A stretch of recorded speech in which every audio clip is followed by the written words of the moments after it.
Recently president Trump का बयान आया जिसमें उन्होंने टेक कंपनीज को ये सलाह दी कि वो इंडियंस और इंडिया से निकलने वाली एम्प्लॉयमेंट को कम से कम रखने की कोशिश करें और अमेरिकन्स को ज़्यादा प्रिविलेज दें, अमेरिकन्स को ज़्यादा अपॉर्चुनिटीज़ दें इंडियंस के मुकाबले, क्योंकि टेक कंपनीज जो बड़ी बड़ी टेक कंपनीज हैं उनके काफ़ी सारी एम्प्लॉयज़ इंडिया के टेक सेक्टर्स जैसे कि बैंगलोर, दिल्ली, गुड़गांव, नोएडा इधर बैठ के अमेरिकन कंपनीज के लिए काम करते हैं। तो आज हम इस बारे में बात करेंगे कि अगर ये फ्रूटफुल होती है, अगर ये सलाह टेक कंपनीज लेती हैं, तो उससे इंडिया और इंडिया की इकोनॉमी पे क्या इम्पैक्ट पड़ सकता है और अमेरिका पे क्या इम्पैक्ट पड़ सकता है, इस बारे में आज बात करते हैं। Many of our largest tech companies have reaped the blessings of American freedom while building their factories in China, hiring workers in India, and slashing profits in Ireland. You know that? Under President Trump, those days are over. And you know that. Everybody knows that. Everybody in this room certainly does. तो सबसे पहले बात करते हैं इन चीज़ों का क्या impact होगा इंडियन मार्केट के ऊपर। तो देखो, 30 से 32% इंडियन मार्केट डायरेक्टली एम्प्लॉयड है सर्विस सेक्टर के अंदर। सर्विस सेक्टर अब मल्टीपल सेक्टर्स में है, टेक में भी है, फार्मास्यूटिकल्स में भी है, टूरिज्म में भी, हर चीज़ में अलग अलग चीज़ों में सर्विस सेक्टर की एम्प्लॉयमेंट होती है। और 30 से 32% इंडिया के जो एम्प्लॉयड हैं वो सर्विस सेक्टर के अंदर काम करते हैं।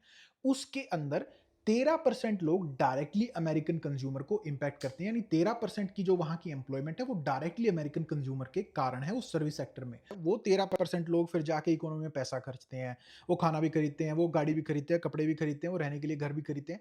वो इकोनॉमी को और बूस्ट करता है। तो कहीं ना कहीं ये जो 13% लोग, अगर ट्रंप साहब की जो सजेशन है कि इंडिया को बिल्कुल मतलब अगर ये एस्केलेट होती है, आगे बात बढ़ती है, तो उससे 13 नहीं बल्कि 22 से 23% जो इंडिया की जो एम्प्लॉयबल पीपल हैं उनके ऊपर खतरा मंडरा सकता है अगर ये और एस्केलेट होती हैं चीजें। ये तो हो गई सर्विस सेक्टर की बात। अब बात करते हैं टेक सेक्टर की। 20 लाख लोग डायरेक्टली एम्प्लॉयड हैं अमेरिकन कंपनीज में इंडिया के अंदर, क्योंकि बैंगलोर में जो टेक हब है, उसके बाद गुड़गांव, नोएडा, दिल्ली, आपका पुणे, मुंबई, इधर अलग अलग कंपनीज में 20 लाख डायरेक्टली एम्प्लॉयड हैं टेक में और फिनटेक में और ऐसे अमेरिकन कंपनीज में। अगर अब यहाँ की टेक कंपनीज ये डिसाइड करती है कि हमें इंडिया से लोग हायर नहीं करने, हमें अपने लोग खुद अमेरिका में हायर करने और इंडिया से बिल्कुल बाहर निकलना है।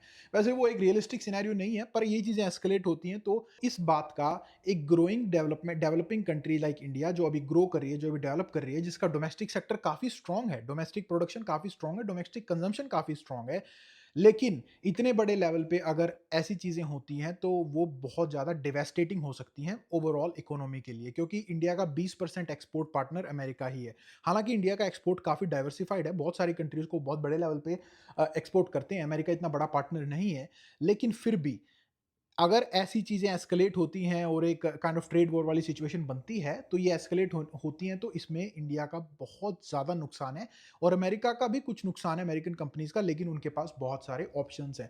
इंडोनेशिया जा सकते हैं, मलेशिया जा सकते हैं और वियतनाम जा सकते हैं, और भी काफ़ी सारी एशियन कंट्रीज़ हैं और भी काफ़ी सारी अफ्रीकन कंट्रीज़ हैं, जहाँ पे वो अपने पोर्टफोलियोज़ को डाइवर्सिफ़ाई कर सकती हैं। अब ये तो बात हो गई डायरेक्ट एम्प्लॉयमेंट की और डायरेक्ट इम्पैक्ट की। अब बात करते हैं इनडायरेक्ट एम्प्लॉयमेंट की। इनडायरेक्ट एम्प्लॉयमेंट में आके आपकी आ गई फास्ट फूड कंपनीज़ जैसे कि पिज़्ज़ा हट, बर्गर किंग, मैकडॉनल्ड्स। उसके बाद आपके आगे transport companies, civil infrastructure companies जैसे कि एलएमजी या और सिविल इंफ्रास्ट्रक्चर कंपनी जो वहाँ पे इंफ्रास्ट्रक्चर बिल्डअप करने में कॉन्ट्रैक्ट्स लेती हैं।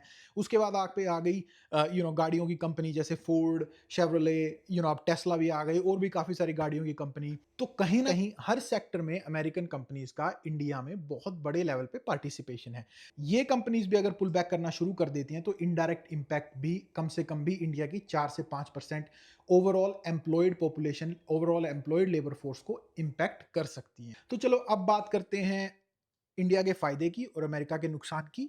तो देखो, फायदा इंडिया का ये है कि काफ़ी ज़्यादा इंडिया में डिपेंडेंस है वेस्टर्न प्लेटफॉर्म्स पे, वेस्टर्न सोशल मीडिया प्लेटफॉर्म्स पे, वेस्टर्न चीज़ों पे, वेस्टर्न टेक्नोलॉजी पे, हर चीज़ मतलब एक टाइप से वेस्टर्न से वेस्ट से इंपोर्ट होती है। इवन हॉस्पिटल में जो मशीनें हैं जिनसे इलाज होता है, हॉस्पिटल में जो इक्विपमेंट्स है, वो भी बहुत बड़े लेवल पे वेस्टर्न कंपनीज सप्लाई करती हैं।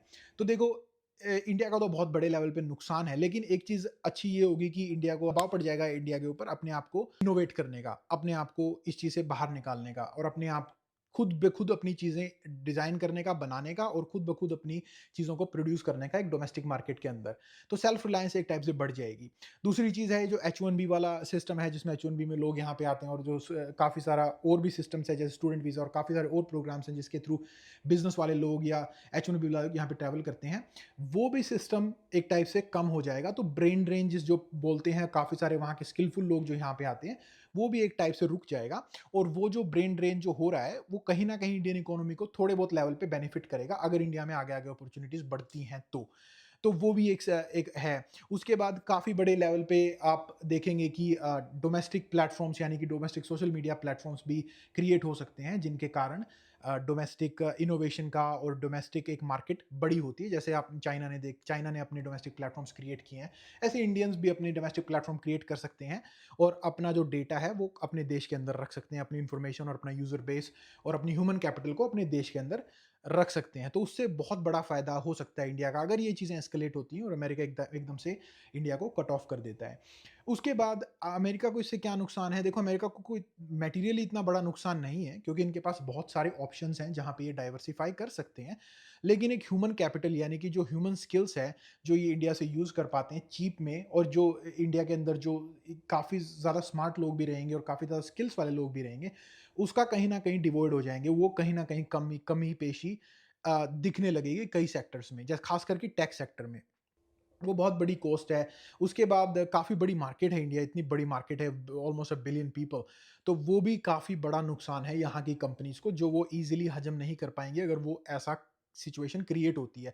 क्योंकि अमेरिका की मार्केट तो 330 मिलियन पीपल हैं, अब आप उनको कितनी चीज़ें बेच पाओगे, राइट? तो बड़ी मार्केट होना भी बहुत बड़ा फ़ायदा है। हाँ, ये बात है कि परचेज़ पावर नहीं है मार्केट में इतनी स्ट्रॉन्ग, लेकिन फिर भी it's a very big market, तो just user access and user database is huge in itself, right? तो वो भी एक बहुत बड़ा नुकसान है यहाँ की कंपनीज़ को, जो वो शायद इतनी आसानी से हज़म ना कर पाएँ।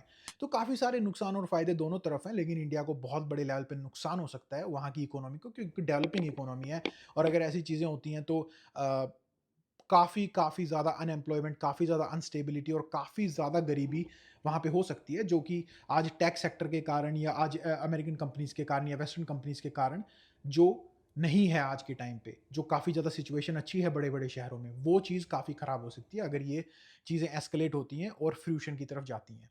ये थे मेरे थॉट्स कुछ इस टॉपिक पे, शायद मेरी कुछ बातें सही भी हो सकती हैं, कुछ बातें गलत भी हो सकती हैं। आप हमें बताएँ कमेंट्स में, आपको क्या लगता है? क्या ये ट्रम्प साहब की टिप्पणी सही है? क्या ये चीज़ें आगे सक्सेसफुल हो पाएँगी? जो इंडिया को एक दरकिनार करने का जो कोशिश की जा रही है वेस्टर्न इकोज़ में, क्या ये सही है? क्या ये गलत है? आपको क्या लगता है? कमेंट्स में ज़रूर बताएँ। Thank you so much for watching. Adios.